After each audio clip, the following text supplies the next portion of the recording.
ઓમ ગણેશ હર હર મહાદેવ.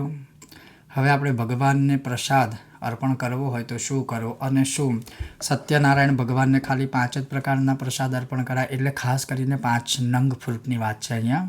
તો શું ભગવાનને છઠ્ઠું ફ્રૂટ ખાવું હોય તો ના ખવાય, ભગવાનને આપણે વધારે ફ્રૂટ ખવડાવવા હોય તો ના ખવાય. એ જ સત્યનારાયણની કથાના દિવસે જ્યારે આપણે ઘેર બધાને બોલાવીને ખાવાનું જમવાનું પ્રસાદ રાખ્યું હોય ત્યારે તો 56 ભોગ હોય, તો ભગવાનને 5 જ ખવડાવવાના અને આપણે 56 ભોગ ખાવાના કે 10-12 આઈટમ ખાવાની, આ ઉપર વિચારજો. અમારું ઓબ્ઝર્વેશન છે. તો એવું નથી લખ્યું કે ભગવાનને 5 જ પ્રસાદ ખવડાવવા.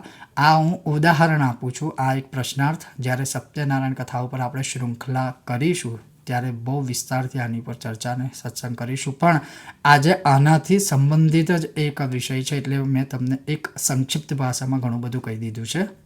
હવે એ સત્સંગ શું છે કે આપણે ભગવાનને, કોઈ પણ ભગવાન હોય, માતાજી હોય, વિષ્ણુ ભગવાન હોય કે શિવજી હોય કે પછી નારાયણ હોય કે માતાજી, કોઈ પણ દેવી દેવતા હોય, તો એમને જેમ કે ગણપતિ હોય કે એમને આપણે સ્પેશિયલ વિશેષ એમને જે પ્રિય હોય એ તો પ્રસાદ કે ભોજન કે નૈવેદ્ય અર્પણ કરીએ જ, પણ એનાથી ઉપરોક્ત પણ છે 2 એવા પ્રસાદ જે તમે કોઈ પણ દેવી દેવતાને અર્પણ કરી શકો. ઇવન એવું નથી કે કોઈ પણ દેવી દેવતા, તમે નિત્ય પણ ઘરમાં જ્યારે પૂજાપાઠ કરતા હોય ને તમારા જે ઈષ્ટ દેવતા હોય એમની આગળ પણ તમે આ પ્રસાદ અર્પણ કરીને પછી ભોજન કે પ્રસાદ તમે ગ્રહણ કરી શકો છો. હવે એ વિશેષ વિડીયો છે, શાસ્ત્રોના પ્રમાણ સાથે છે. આજે હું તમને શ્રવણ કરાવીશ, સત્સંગ કરાવીશ. જો તમને આ વિષય વિડીયો પસંદ આવે તો કોની રાહ જુઓ છો? હર હર મહાદેવ કહી અને લાઇક શેર સબસ્ક્રાઈબ કરજો. ચાલો સત્સંગ શરૂ કરીએ. તો સંસ્કૃતમાં છે કે નિવેદનીયમ યદ્રવ્યમ પ્રશસ્તમ પ્રયતમ તથા તદ્ભક્ષ્યાર્હમ પંચવિધમ નૈવેદ્યમ ઇતિ કથ્યતે. ભક્ષ્યમ ભોજ્યમ ચ લેહ્યમ ચ પેયમ ચોષ્યમ ચ પંચમમ સર્વત્ર ચૈતન્યનૈવેદ્યમ આરાધ્યસ્यै નિવેદયેત. સ્વાદુપદંશમ વિમલમ પાયસમ સહ શર્કરમ કદલીફલ સંયુક્તમ સાજ્યમ મંત્રી નિવેદયત.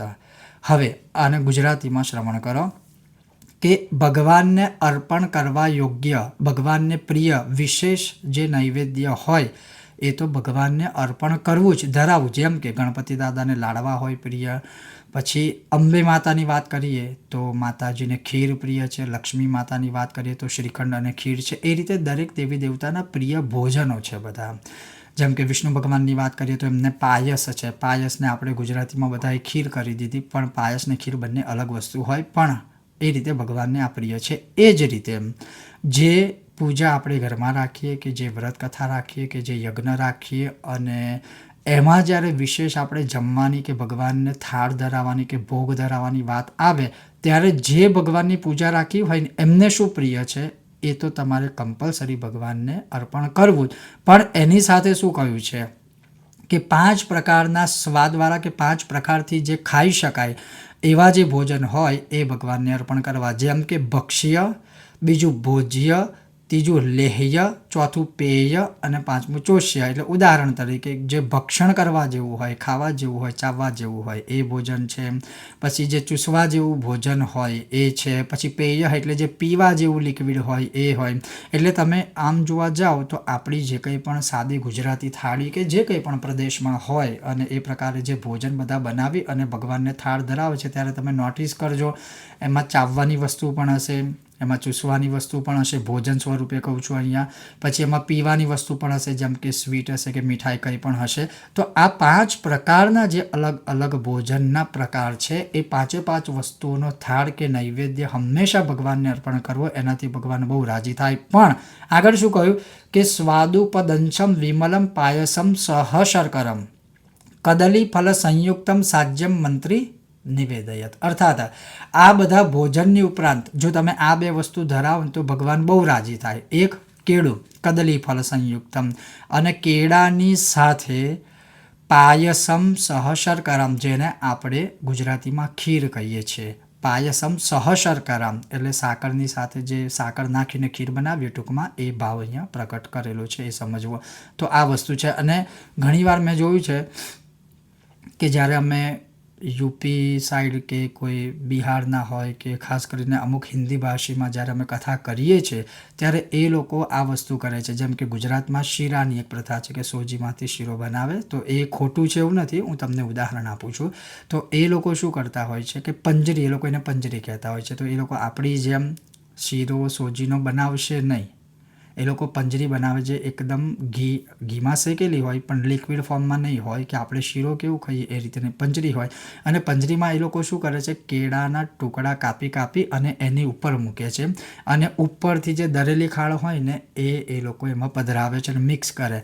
એટલે તમે જોશો તો એ લોકો આ એક્ઝેક્ટ આચરણ કરી રહ્યા છે. કદલી ફલ સંયુક્તમ સાજ્યમ મંત્રી નિવેદયત અને ઉપર કે વિમલમ પાયસમ સહ શર્કરા, એટલે એ લોકો ઉપરથી ખાણ મૂકશે કે દરેલી મોરસ મૂકશે કે સાકરનો ભૂકો કરીને એ લોકો ઉપર અર્પણ કરશે. અને જે પંજરી બનાવે છે એમાં એ લોકો જે કંઈ લોટ કે એવું કંઈ યુઝ કરતા હોય છે એ કરે છે, કે સોજી હોય કે એ લોકો એમની રીતે કરતા હશે. અને એ જ રીતે ઉપર કેળાના ટુકડા મૂકે છે. એના વગર એ લોકો કથા ક્યારે એ ના કરે. તો જ્યારે હું કથા કરવા જઉં છું આ રીતે ત્યારે મેં આ જોયું છે, નોટિસ કર્યું છે. એ લોકો ઇવન પંચામૃત પણ બનાવે છે તો એ થોડું અલગ હોય છે.